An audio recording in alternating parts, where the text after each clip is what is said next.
यह कहानी एक बूढ़े मजबूर पिता की है। एक गांव में एक आदमी रहता था जो बहुत बूढ़ा हो चुका था, जिस वजह से उसे कम दिखाई देता था और बहुत कमज़ोर हो गया था। इसलिए अपनी बची कुची ज़िंदगी अपने बेटे के साथ बिता सके, इसलिए शहर में रह रहे उसके बेटे के घर रहने चला गया। बेटा एक शहर के छोटे मकान में रहता था। मकान तो उसका छोटा था, लेकिन उसके अंदर जो चीज़ें थी वह महंगी थी। उस मकान में बेटा, उसकी पत्नी और उनका एक 5 साल का बच्चा, यह छोटा सा परिवार साथ मिलकर रहता था। बूढ़े पिता के आने से उनके परिवार का एक सदस्य और बढ़ गया था। यह पूरा परिवार रोज़ सुबह शाम डाइनिंग टेबल पर साथ में खाना खाया करता। बूढ़ा पिता अपनी कमज़ोरी के चलते हमेशा खाने की चीज़ें नीचे गिराता रहता और कई बार कांच के बर्तन भी टूट जाया करते थे। कुछ दिनों तक तो बहू और बेटे ने यह सब सहन किया, लेकिन बाद में वे दोनों बूढ़े की ऐसी हरकतों से चिढ़ने लगे। एक दिन बेटा ने कहा कि ऐसा कब तक चलेगा, हमें कुछ करना पड़ेगा। उसकी पत्नी भी इस बात से सहमत हुई।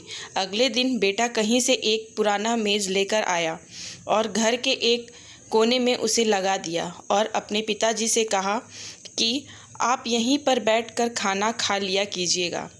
उन्होंने एक लकड़ी का बर्तन भी बनवाया जिसमें वे अपने बूढ़े बाप को खाना देने लगे। अपने कांच के कीमती बर्तन बचाने के लिए अपने बूढ़े बाप को लकड़ी का बर्तन देने में उन्हें ज़रा भी शर्म नहीं आई।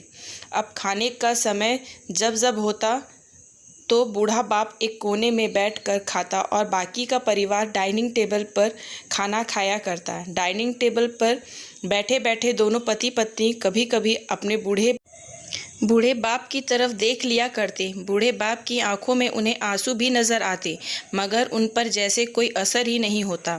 बूढ़े का पोता भी यह नज़ारा हमेशा देखता और वह अपने में ही खोया रहता। एक दिन जब पति पत्नी डाइनिंग टेबल पर बैठकर खाना खा रहे थे, तब उनका बच्चा ज़मीन पर बैठकर कुछ कर रहा था।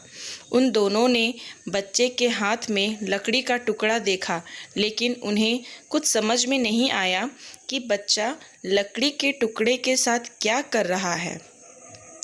जब बच्चे के पिता ने उसे पूछा कि बेटा आओ खाना खा लो, तुम नीचे बैठकर क्या कर रहे हो, तब बच्चे ने भोलेपन से कहा, अरे मम्मी पापा, मैं आप दोनों के लिए लकड़ी का बर्तन बना रहा हूँ ताकि आप लोग जब बूढ़े हो जाओ तो दिन में खाना दे सकूँ। अपने नादान बेटे द्वारा दी गई यह सहज बात दोनों के दिल में तीर की तरह उतर गई। दोनों एक दूसरे का चेहरा निहारने लगे। बिना कुछ कहे ही दोनों की आंखों में पानी आ गया और उन्हें अपने भविष्य की किताब अपनी आंखों के सामने खुलती हुई नज़र आई। उन्हें समझने में ज़्यादा देर नहीं लगी कि अब उन्हें आगे क्या करना पड़ेगा। अगले दिन कमरे के कोने से वह पुराना मेज हट गया और अब बूढ़ा पिता और बाकी का परिवार साथ में मिलकर फिर से खाना खाने लगे। बूढ़े की कमज़ोरी की वजह से हो रही गलतियां भी अब किसी को नहीं चिढ़ाती थी। दोस्तों, यह कहानी हमें बताती है, हर वह पत्ता जो आज हरा है वह कल सूखेगा और डाली से नीचे भी गिरेगा।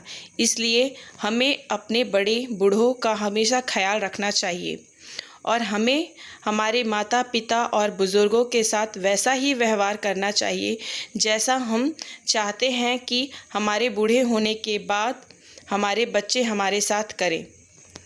दोस्तों, ये कहानी कैसी लगी नीचे दिए गए कमेंट बॉक्स में कमेंट करके बताएं।